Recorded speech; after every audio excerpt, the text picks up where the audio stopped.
What's up, homies? Welcome back to another discussion about The Mandalorian. We are on the penultimate episode, Chapter 15, The Believer. Nice. I got it this time, guys. We got it this time. Yeah. I just want to say I was very confused editing that video because even I was confused about why I called it what did I say? The betrayal? I don't know where that came from. Or something like that. Anyway, we all make mistakes. It was a long week for us. We did 8 videos in the course of 3 days because Disney dumped everything on us. But it was a good time. I don't think we've ever put out that much content in 3 days. It's kind of insane. It's kind of insane. I applaud you guys for helping, for doing everything that you did and getting all that stuff out. And I'm talking to you and Hector, by the way, Adam. Yeah, right back to you guys, man. Awesome. Jeez, yeah. I applaud both you guys. It was nuts. It was crazy. It was wild.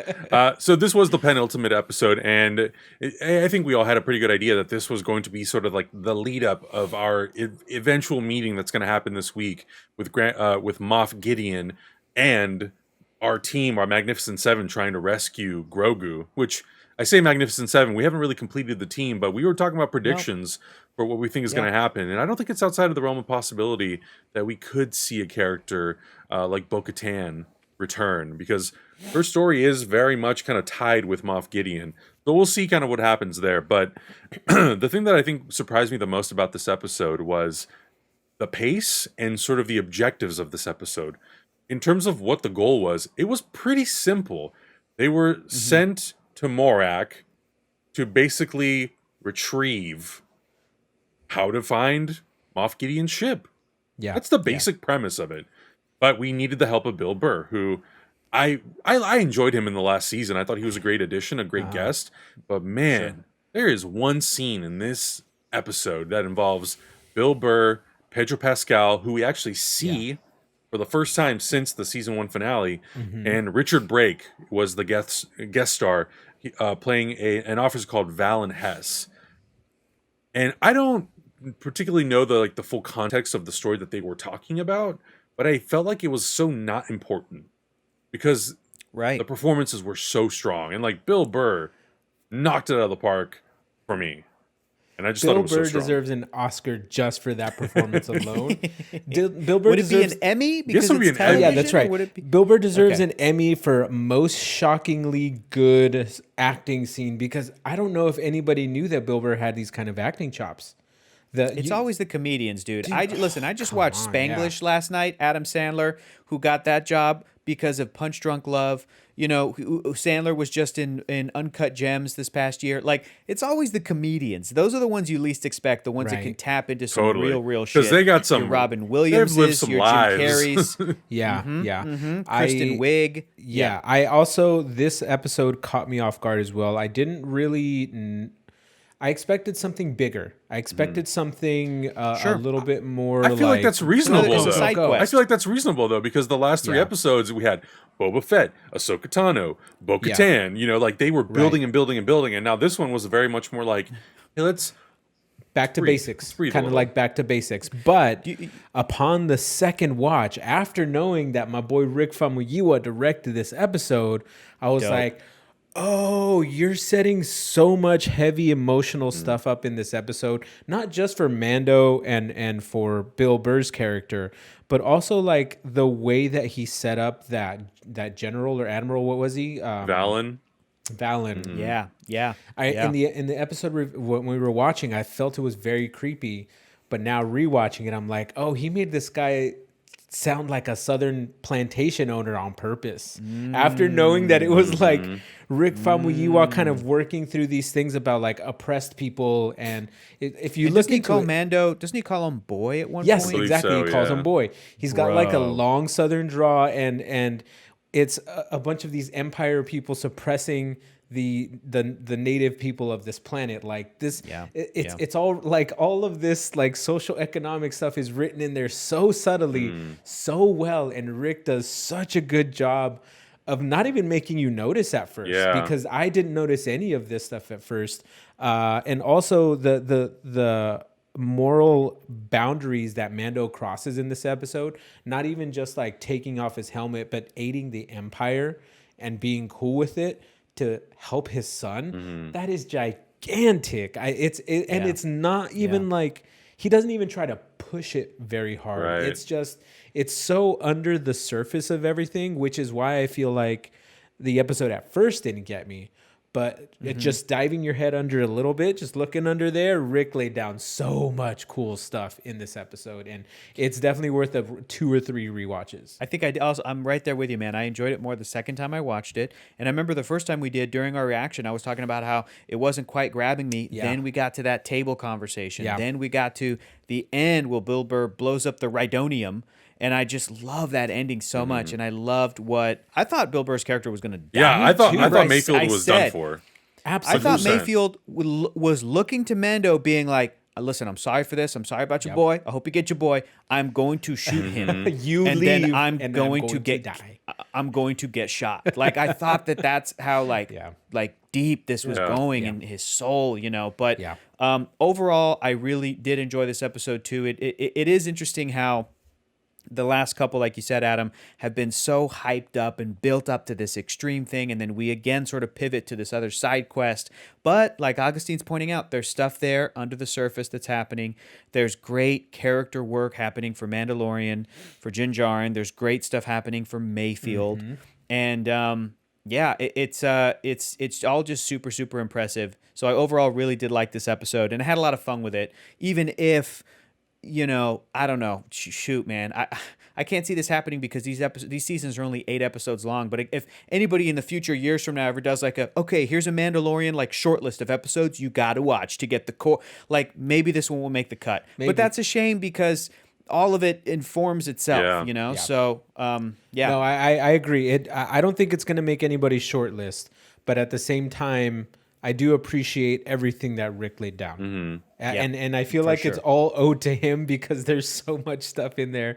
But yeah, you're right. It's not like a wham bam, like action packed super thing, even though it does have remnants of like Mad Max. It does have all kinds of that stuff. And I agree. Like, I don't think the action, by comparison, because of what the other episodes did, because they feature characters like Boba Fett, Ahsoka, Bo-Katan, and all that stuff, it may not seem as cool. But I really enjoyed the like Mad Max style action stuff. I thought it was great. Like, I thought it was well directed. I liked the action sequences themselves, and I think it was kind of perfect for what that episode required, which like wasn't much. It wasn't, the objective of that episode was not to like be in an action sequence. It was to get information back, and it was like a very personal episode for Mayfield, who like, yes, he is a supporting character, and we saw him last season, so maybe even like less than supporting, but it also is a cool, again, we talk about how the show, if you've been following things like Clone Wars or Rebels or the comic books or the video games,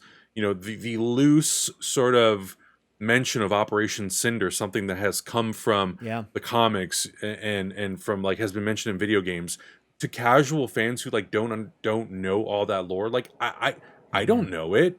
Like, I've heard it referenced, but I've never read Shattered Empire. I've never played, like, I haven't played Battlefront to that depth to like know Operation Cinder well enough that I'm like, oh, that thing.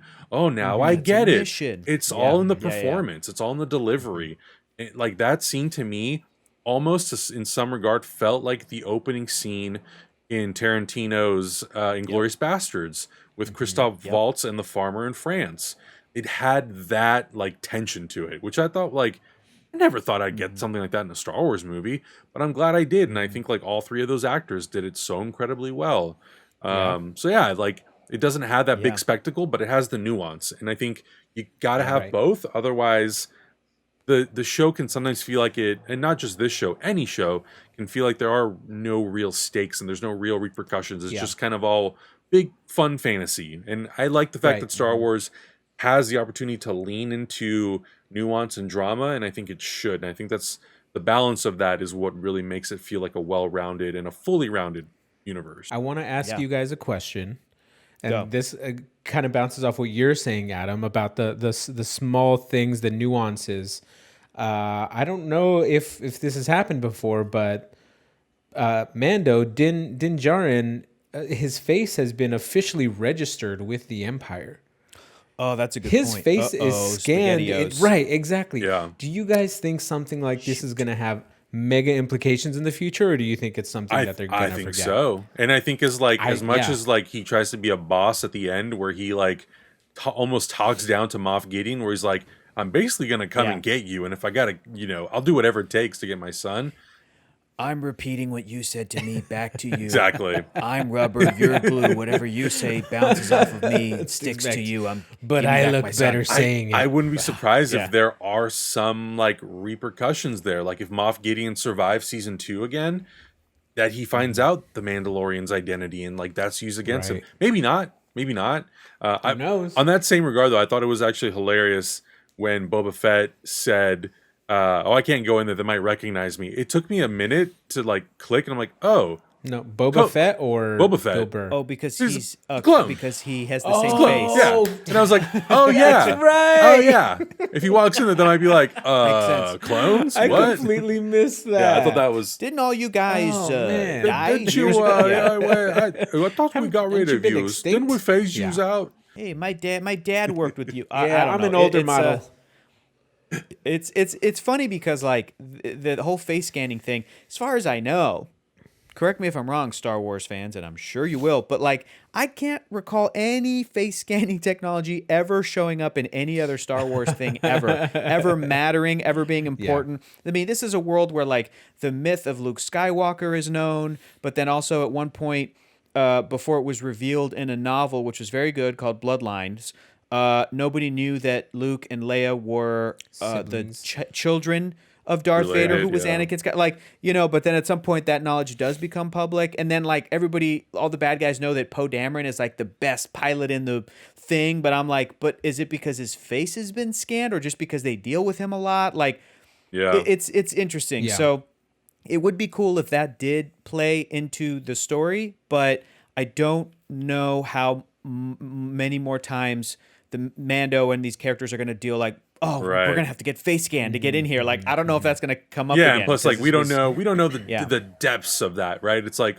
is it just a random face scan or is it like tied to Din Djarin, who people know is the Mandalorian, Right. This universe that I love is so like high tech and low tech at the same time, right? Yeah. They're having space battles and they can travel faster than light, but then Bill Burr's like, I gotta go find a specific computer on this planet that's specifically in this can only be mess this hall one for computer. bad guys. And it's like, I'm like, y'all don't have an internet? Yeah. You can't hack that? Yeah, we're Y'all not can't go to hackers, by the way. www.hackastarship.com? Come on. I know there's like some kind of an information superhighway. You can't get Moff Gideon's ship location unless it, So God bless it. God bless Star Wars for being that high tech, low tech. Because otherwise, like Adam was saying, everything would be high stakes space battles, and everything would just be there's no stakes. So it's like, whoa, everybody slow down, get down to this jungle planet, do this mission where you're delivering Rhydonium. Not jungle planet, Hector. Hawaii planet. And I also want to point out too, along with Mad Max and the guys jumping on the convoy or whatever, or on that truck, a lot of people pointed out, I have never seen the movie, but it's very famous, a movie called Sorcerer from 1977, which is about dudes transporting unstable dynamite in a jungle, and they're crossing a bridge on their truck, and it's so like it's so aged and poorly kept that it's sweating the dynamite, so it's very, very tense. Everything's about the tension of doing that. So people were like, that's what the Rhydonium was supposed to be. You couldn't go too fast, couldn't go too slow, So kudos to them and giving us that fun low tech thing to have to do. I thought it was great. And seismic charges. It was nice to see them for the first time since Attack of the Clones. The seismic charges were so cool. So good. So cool. Oh God. Yeah, and your I think, reaction to that, Adam, was just it was brilliant. Well, and I think that's the thing that like, and we've heard it before with other episodes this season. Episode 2 is another one where it was like filler, just filler, just filler. I'm like, yeah, but if you want to consider them to just be filler, fine. But they still give you something, whether it's a moment with a character, an action moment, or some sort of like tie-in reference.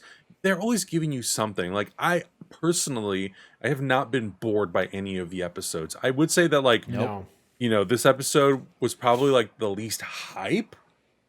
But I think that's also, again, it's fine. Like you can have different levels. If everything was at a 10 every week, you'd be like, God, I'm exhausted by this show. But because it goes from like, a 10 to an 8 to a this to a that, and then it's like 10s, and then it's like, like a 7 on the Richter scale of like crazy hype. Then I'm like, cool. This gets me like eases me into the finale, which is going to be this week, and I'm sure that's going to be like a 15 on the scale of crazy. Yeah. So Oh it's man, fine. we're staying up to watch that one, right? We're doing like yeah. a midnight watch for that Dude. one. Okay, Yeah. okay, Dude. good. For sure, that's what I'm looking Oh forward my to. god. Okay, great. Yeah. I might bring popcorn. Fuck it. Yeah, I'm gonna do Hector's popcorn M&M trick. That's It's going to be a party. That's the snack. I'm not gonna, because I gotta talk into the microphone. I'm not gonna eat popcorn. It gets all smacky. Stuck in your teeth. Just do Yeah, it. It's gross. Just do it. Okay. All right, great. Any other closing thoughts on this before we wrap out? Let's get to that last episode. Yes, sir. I don't even know what questions to ask to figure out what's going to know. happen in this next episode because I'm just so in the air and I like it. Yeah. And I don't want anything revealed at this Actually, I do have one final question. What were your guys' thoughts on Boba Fett's repainted armor? I'm still like on the fence about it. I'm happy for him. So if it makes him happy, if it makes him happy, Yes. it can't be that bad. Listen, guys. Listen. We found out, and that beautiful viewer who sent us that information on the Maori culture that he threw in there. Yeah. We found out that this armor is precious to Boba Fett. Yeah. This MFer needs this paint job to honor his family, to honor his bloodline. He needs that shit to look super crispy. Hey, Wispy. what if Wispy. what if he didn't and he was just like, oh, I just thought it looked bad. I wanted to repaint it. Yeah, Wait, exactly. It's guys, this paint is a crucial part of the armor. I need it painted. You know, and there was a part of me that was like, I don't really like this, but then part of me is thinking like, well, why would you do it? And it's like, I think about the why, and for me, it's a new beginning for this character. It's a second life, you know. There so I'm you like, go. That's a okay, great point. in that Beautiful regard, I'm like, observation, great. Adam. I can. That's a great I don't point. need that reason explained to me. If that's the way that I interpret it, I'm totally fine with it. How do you show that you care about the things you have? You keep them nice. Exactly. Right? And this is his father's You armor. got a Corvette. You wax just- that baby Yeah, twice a week. exactly. Just like that Italian lady who took that painting and she loved it so much that she smeared it and made it look as best as it possibly. You guys have no idea what I'm talking about, do you? You have no idea what I'm talking about. Well, I am citing a news story from like 4 years ago, so good job, Hector. Great. I think it also happened again recently in the news. Restoration. Anyway, it's Was funny. it that Whatever. messed up Jesus picture? Yes, that's the one. Okay, Thank you. I've seen that one. Thank you. It's like the Thank face you. was all mangled, like it's all oval face and rounded. Yeah. Yeah. I was. I know what you're talking about. Well, I'll flash that right now. Great. I'll flash it, Hector, so you know Thank you. what's There it happening. is. All Boom, right. boom, boom, boom, boom, boom, boom, flash, flash. But guys, let us know in the comments below what were some of your favorite moments for this episode. Some of the highlight stuff, some of the spoiler, or some of the Easter eggs, I should say. I know some people are going to probably go into the comments and give us a little bit more of a deep dive on some of the stuff that Bill Burr was talking about and why he made some of the decisions. I would love to do a little bit more of a deep dive on Operation Cinder. Here's what I want to know. What does TPS stand for in TPS reports? Give us the in-universe Star Wars reason. Is it the Phantom Sith? What is it? What's it stand for? The Phantom Fifth? The fifth. Fifth. Menith? What's it stand for? Tell us in the comments your best guess for what a TPS report is in Star So Wars. good. Let us know in the comments below. Subscribe if you haven't already. And we will see you for the finale of Season 2 of The Mandalorian.